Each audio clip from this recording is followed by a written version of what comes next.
जी हाँ, नमस्कार दोस्तों, कैसे हो आप सब। एक बार फिर से हमारे YouTube चैनल में आप सबका स्वागत है दोस्तों। फिर से एक नई एफएलपी लेकर हाजिर हैं और आज की एफएलपी होने वाली है काफ़ी ज़बरदस्त दोस्तों और खेसारी लाल का सॉन्ग है दोस्तों।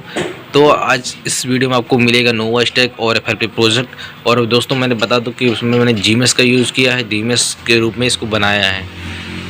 तो उम्मीद करूँगा दोस्तों ये वीडियो आपको ज़रूर पसंद आएगा, ठीक है।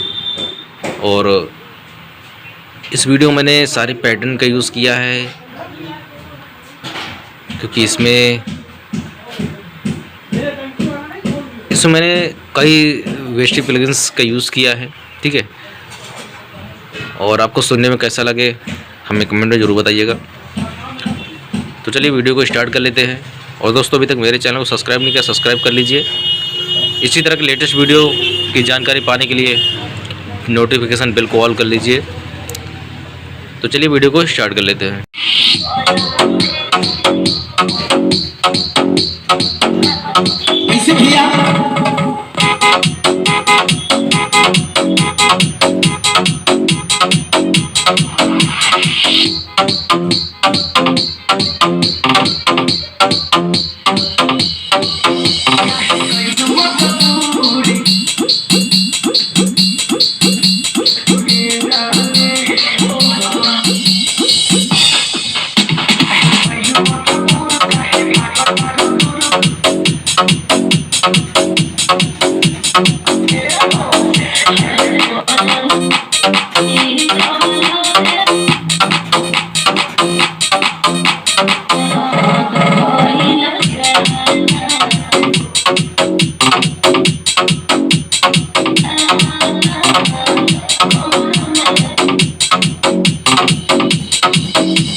तो दोस्तों ये एफएलपी प्रोजेक्ट कैसा लगा आप सबको।